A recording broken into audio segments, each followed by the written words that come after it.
Hello everyone, welcome to our channel Smart Learning with Young Minds. This is Sonam Puri. In this video lecture, we will study about commercial use of microorganism. आज हम इस video lecture में commercial use microorganism के बारे में पढ़ेंगे. Microorganism के बारे में मैंने बताया था कि माइक्रोऑर्गेनिज्म का मतलब होता है सूक्ष्मजीव.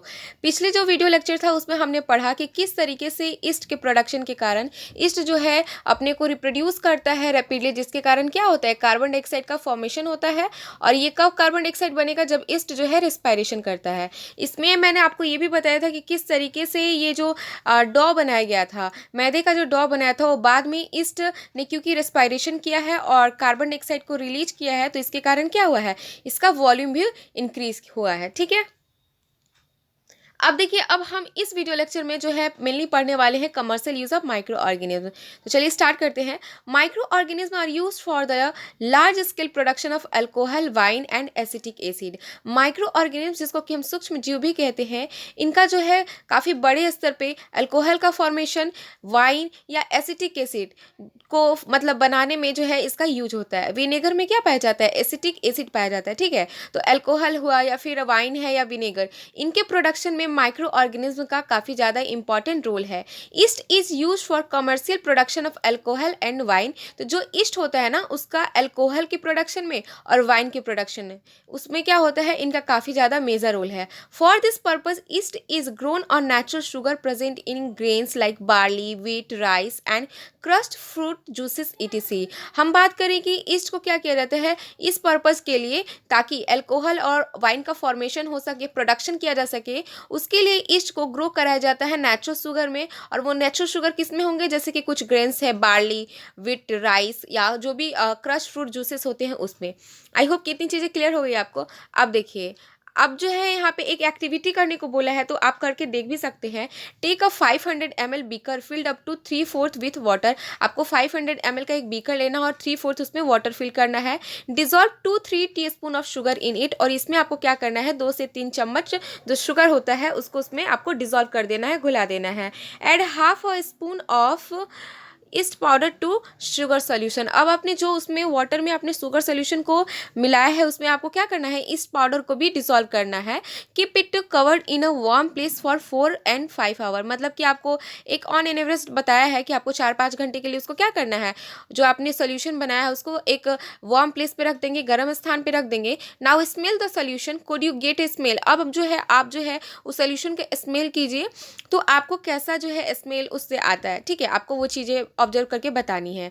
This is a smell of alcohol as sugar has been convert into alcohol by yeast. तो अब जो आप स्मेल करोगे ना, तो वो क्या होगा, वो आपको अल्कोहल के जैसे स्मेल देगी. ठीक है, क्योंकि अगर मैं बात करूँ तो यहाँ पे क्या हुआ है, यहाँ पे फर्मेंटेशन हुआ है, शुगर जो है कन्वर्ट हो गया है अल्कोहल में, और शुगर को अल्कोहल में कन्वर्ट करने में इसने काफ़ी मेजर रोल प्ले किया है. और ये जो प्रोसेस होता है जिसमें कि कन्वर्जन हम लोग करते हैं शुगर का अल्कोहल में, इसी को हम क्या कहते हैं, फर्मेंटेशन कहते हैं. तो एक क्वेश्चन यहाँ से भी पूछा जा सकता है कि व्हाट इज फर्मेंटेशन. तो आप बता सकते हो, the process of conversion of sugar into alcohol is known as fermentation. आप देखिए, उसके बाद हम बात करते हैं लुईस पास्चर को, कि अगर आपसे ने पूछा किसी ने कि आप बताइए कि किसने जो है डिस्कवरी की थी फर्मेंटेशन की और कब. तो लुईस पास्चर जो थे उन्होंने ही डिस्कवरी की थी फर्मेंटेशन की. तो कब की थी, तो 1857 में. Now we will study our next topic, medicinal use of microorganisms.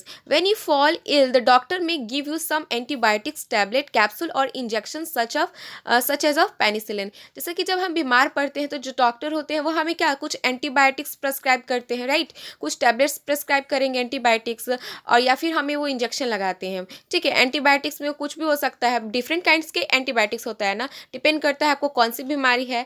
The source of this medicine is micro organism. तो एंटीबायोटिक्स के बारे में मैंने आपको पिछले वीडियो लेक्चर में बताया था कि एंटी का मतलब होता है विरोधी, और बायोटिक का मतलब क्या होता है, लाइफ, जीवन के विरोधी. इसका मतलब क्या होगा, जीवन के विरोधी. तो हम किसके जीवन के विरोधी बात कर रहे हैं, तो हम उन माइक्रोब्स के जीवन के विरोधी बात कर रहे हैं जो कि हमें जो है इन्फेक्ट कर रहे हैं. ठीक है, तो इसीलिए हम एंटीबायोटिक्स खाते हैं, ताकि जिन माइक्रोब्स के कारण, जिन माइक्रो ऑर्गेनिज्म के कारण हम बीमार पड़ रहे हैं और हमें काफ़ी बीमारियों का सामना करना पड़ रहा है, उन माइक्रोब्स की मतलब कि उनको क्या करें, एंटीबायोटिक्स किल कर दे, उनके ग्रोथ को प्रमोट ना होने दे. आई होप कि इतनी चीज़ आपको क्लियर हो गई। दिस मेडिसिन किल और stop the growth of disease causing micro organism. तो ये जो एंटीबायोटिक्स होते हैं ये क्या करते हैं, ये इन माइक्रो ऑर्गेनिज्म के ग्रोथ को स्टॉप कर देंगे या फिर किल करते हैं। ठीक है, तो देख सकते हैं हम लोग कि माइक्रो ऑर्गेनिज्म का हमारे लाइफ में कितना इंपॉर्टेंट रोल है। सारे के सारे माइक्रो ऑर्गेनिज्म तो अनहेल्दी आप नहीं बोल सकते हो, बहुत सारे अच्छे भी तो माइक्रो ऑर्गेनिज्म है ना, जो कि हमारे डे टू डे लाइफ में हमें काफ़ी हेल्प कर रहे हैं। सोचिए कि बहुत सारे ऐसे बैक्टीरिया होते हैं और फंजाई होते हैं जिनसे कि हम क्या बनाते हैं, मेडिसिन बनाते हैं। आज अगर हम बात करें मेडिसिनल फील्ड में तो बहुत सारे ऐसे एंटीबायोटिक्स हैं जिसको कि हम माइक्रो ऑर्गेनिज्म से ही प्रिपेयर करते हैं। This is a number of antibiotics are being produced from bacteria and fungi. जैसे कि मैंने अभी आपको बताया कि आजकल बहुत सारे ऐसे एंटीबायोटिक्स हैं, और अगर बात करूँ एंटीबायोटिक्स तो उनको जो है प्रोड्यूस किस चीज़ के थ्रू किया जा रहा है, तो सर्टेन माइक्रो ऑर्गेनिज्म जैसे कि बैक्टीरिया है, फंजाई है, इनकी हेल्प से। ठीक है, streptomycin, tetracycline and erythromycin are some of the commonly known antibiotics. तो अगर हम बात करें तो कुछ यहाँ पे एंटीबायोटिक्स के नेम दिए हुए हैं, जैसे कि आप यहाँ पे देख सकते हो, अभी हमने पढ़ा एरिथ्रोमाइसिन है या फिर स्ट्रेप्टोमाइसिन है, टेट्रासाइक्लिन है। ये क्या है, ये कुछ जो है अभी जो हमने नाम पढ़ा वो कुछ कॉमन एंटीबायोटिक्स है। ठीक है, जिनको कि हम नॉर्मली लेते हैं, और इनको भी किस चीज़ से प्रिपेयर किया गया है, तो इनको भी माइक्रो ऑर्गेनिज्म, फंजाई और बैक्टीरिया से प्रिपेयर किया गया है। The antibiotics are manufactured by growing specific micro organism and are used to cure a variety of diseases. और हम इन्हीं एंटीबायोटिक्स का यूज करके, मतलब जो स्पेसिफिक टाइप के माइक्रो ऑर्गेनिज्म होते हैं उनका हम यूज़ करके क्या करते हैं, वैरायटी ऑफ डिजीजेस को क्योर करते हैं, ठीक करते हैं। Antibiotics are even mixed with the feed of life stock and poultry to check the microbial infection in animals. Even अगर बात करें एनिमल्स, उनके केस में भी एंटीबायोटिक्स का क्या है बाबू, काफ़ी ज़्यादा रोल है। समझ में आ रहा है, मतलब कि एंटीबायोटिक्स काफ़ी ज़्यादा इंपॉर्टेंट होते हैं। ठीक है, जो पोल्ट्री है, अगर मैं बात करूँ कि बहुत सारे ऐसे कैटल्स होते हैं, उनके उनके लिए भी क्या होता है, एंटीबायोटिक्स का काफ़ी ज़्यादा यूज है। They are also use to control many plant diseases. Even अगर हम बात करें, बहुत सारे ऐसे प्लांट्स होते हैं जिनमें कि बैक्टीरियल डिजीजेज हो जाते हैं, और बहुत सारे जो है और भी डिजीजेज हो जाते हैं माइक्रो ऑर्गेनिज्म के कारण, तो उनमें भी क्या है, एंटीबायोटिक्स जो है उसमें वो मदद करेंगे उनके डिजीजेस को क्योर करने में। आई होप कि जितनी चीज़ें मैंने आपको अभी तक पढ़ाया है वो आपको जो है समझ में आ गया है। ठीक है, अब यहाँ पे कुछ चीज़ें जो है हमें पढ़नी है, जैसे कि अगर हम बात करें कि यहाँ पे एक बताया गया है अलेक्जेंडर फ्लेमिंग के बारे में, तो थोड़ा सा हम इनके बारे में भी जान लेते हैं। ठीक है, आपको मैं एक चीज़ बता दूँ कि अलेक्जेंडर फ्लेमिंग जो थे, इनका काफ़ी ज़्यादा हमारे लाइफ में मेजर रोल है। अब वो कैसे, मैं अभी आपको बता रही हूँ। In 1929 Alexander Fleming was working on a culture of disease causing bacteria. देखिए क्या हुआ था ना, जो फर्स्ट वर्ल्ड वॉर हुआ था, फर्स्ट वर्ल्ड वॉर के दौरान क्या हुआ था कि स्टेफिलोकोकस बैक्टीरिया के कारण, मतलब फर्स्ट वर्ल्ड वॉर हुआ तो उसमें इन्फेक्शन लगा, लोगों को घाव लगा, घाव हुआ, चोट लगा। ठीक है, तो उसके कारण क्या हुआ है कि स्टेफाइलोकोकस बैक्टीरिया जो है ना ग्रो करने लगा। ठीक है, इन्फेक्शन हो गया उनको।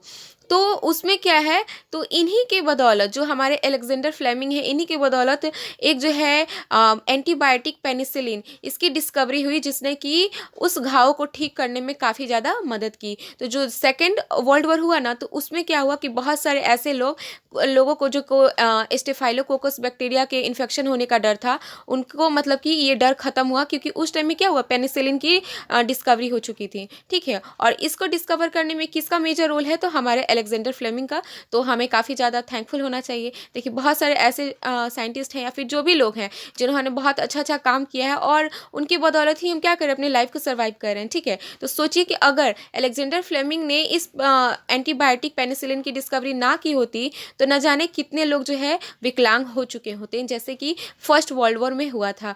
फर्स्ट वर्ल्ड वॉर में स्टेफाइलोकोकस बैक्टीरिया के इन्फेक्शन के कारण काफ़ी लोगों को, जैसे कि अगर बात करूँ कि हैंड में इन्फेक्शन हो तो हाथ काटना पड़ता था, पैर में हुआ तो पैर काटना पड़ता था, तो काफ़ी लोग विकलांग हो गए, उनको जो है अपना एक लाइफ पार्ट जो है उसको रिमूव करना पड़ा। समझ में आ रहा है आपको? तो इसलिए हम बहुत बड़ी इसको उपलब्धि मानेंगे पेनिसिलिन डिस्कवरी की। ठीक है, ये पहला एंटीबायोटिक था पेनिसिलिन जिसकी की डिस्कवरी हुई थी।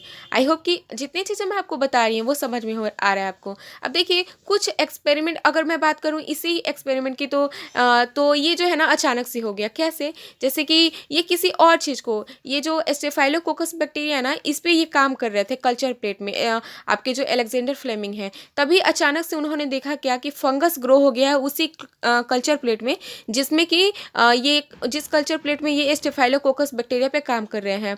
और उस फंगस ने कुछ सर्टेन ऐसे केमिकल्स को रिलीज किए जिसने कि स्टेफाइलोकोकस बैक्टीरिया जो है उसको क्या किया, उसके ग्रोथ को रोका है। तो इस तरीके से पता चला कि हाँ, ये जो फंगस है, पेनिसिलियम नोटेटम भी बोलते हैं उसको, उसने क्या किया है, उसने जो है स्टेफाइलोकोकस बैक्टीरिया के ग्रोथ को रोका है, उसको प्रमोट नहीं होने दिया। तो इस तरीके से उन्होंने क्या की, ये एंटीबायोटिक पेनिसिलिन की खोज की और उनको पता चला कि हाँ, इस फंगस की हेल्प से हम जो है, मतलब जो पेनिसिलियम नोटेटम है, इसकी हेल्प से हम क्या कर सकते हैं, स्टेफाइलोकोकस बैक्टीरिया की ग्रोथ को हम प्रमोट नहीं होने देंगे।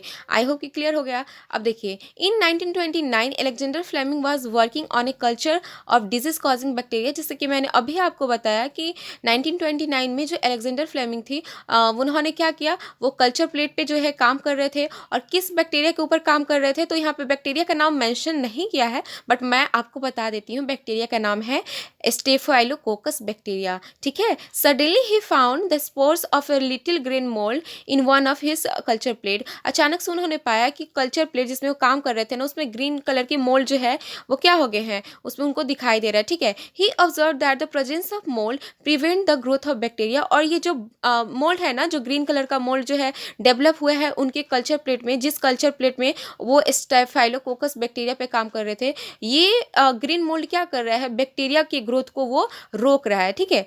In fact it also killed many of this bacteria.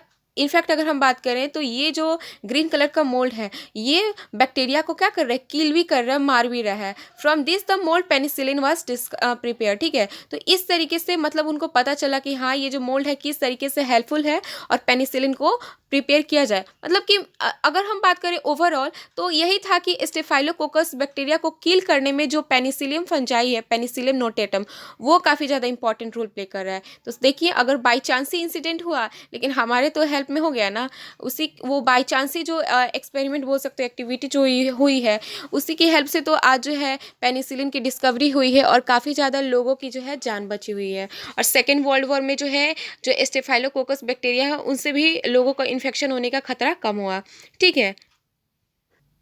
अब हम आगे बात करें, जैसे कि यहाँ पे कुछ इंपॉर्टेंट पॉइंट बताए गए हैं, उसको भी हम ध्यान में रखते हैं। It is important to remember that antibiotics should be taken only on the advice of a qualified doctor. अब हम बात करते हैं कि एंटीबायोटिक्स जो होते हैं ना, ये इंपॉर्टेंट तो बहुत ज़्यादा होते हैं। ठीक है। लेकिन हमें एंटीबायोटिक्स अपने आप नहीं ले लेना चाहिए। हमें एक अच्छे क्वालिफाइड डॉक्टर की सलाह से ही एंटीबायोटिक्स का कंजम्पशन करना चाहिए। ठीक है। बहुत लोगों को देखिएगा, वो खुद से ही जो है ना डॉक्टर बन जाते हैं। ठीक है। तो हमें भाई डॉक्टर नहीं बनना है, पहले हमें उसके लिए पढ़ाई करनी है और हमें वेल क्वालिफाइड डॉक्टर की सलाह से ही वो अगर हमें प्रिस्क्राइब करते हैं, तभी हम क्या करेंगे, एंटीबायोटिक्स को लेंगे, अदरवाइज हम नहीं लेंगे, कोई भी मेडिसिन को हम नहीं लेंगे। ठीक है। Also you must finish the course prescribe by the doctor. इसके साथ अगर डॉक्टर ने आपको एंटीबायोटिक्स का कोर्स 20 डेज के लिए प्रेफर किया है, तो आप 20 डेज का ही लेंगे।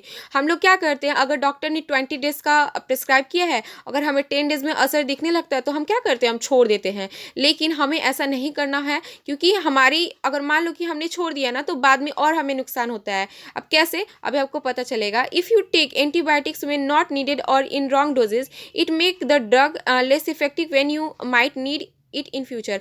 मान लीजिए कि अगर एंटीबायोटिक्स की बात करें, तो अगर आप उसको गलत डोजेज में ही ले लेते हो, ठीक है, तो वो ड्रग का इफेक्ट नहीं होता है। और मान लीजिए कि अगर डॉक्टर ने आपको 20 डेज के लिए प्रिस्क्राइब किया है और 10 डेज के लिए आप लेते हो ना और छोड़ देते हो, तो फिर हो सकता है कि वही जो जिस माइक्रो ऑर्गेनिम्स के कारण आप वो मतलब जिस माइक्रो ऑर्गेनिम्स के कारण आपको वो बीमारी हुई है, आपको जो है इन्फेक्शन हुआ है, और उसके लिए जो डॉक्टर ने मेडिसिन प्रिस्क्राइब की है और आपने छोड़ दिया है, तो हो सकता है कि 10 डेज में तो वो ठीक हो गया है, लेकिन हो सकता है जब नेक्स्ट टाइम वो होना, तो वो इतना ज़्यादा डोमिनेट हो जाए, वो माइक्रो ऑर्गेनिज्म इतना ज़्यादा डोमिनेट हो जाए कि आपका एंटीबायोटिक्स भी उस पर असर ना करे। इसीलिए पूरा कोर्स को हमें मतलब कंप्लीट करना चाहिए, हमें जो है बीच में कोर्स को छोड़ना ही नहीं चाहिए। तो एक इम्पॉर्टेंट बात, अगर मान लीजिए ऐसा कोई कर रहा है आपके घर में भी, तो आप उसको जो है समझा सकते हैं ना कि हाँ, अगर आप छोड़ दे रहे हो तो हो सकता है कि फिर से वही बैक्टीरिया, फिर जो माइक्रो ऑर्गेनिज्म है एंटर किया है, जिसके कारण आपको ये प्रॉब्लम हो रहा है, वो एंटर कर जाए नेक्स्ट टाइम में, तो वो और भी क्या हो जाएगा, डोमिनेंट हो जाएगा। तो एंटीबायोटिक्स लेने का भी कोई फ़ायदा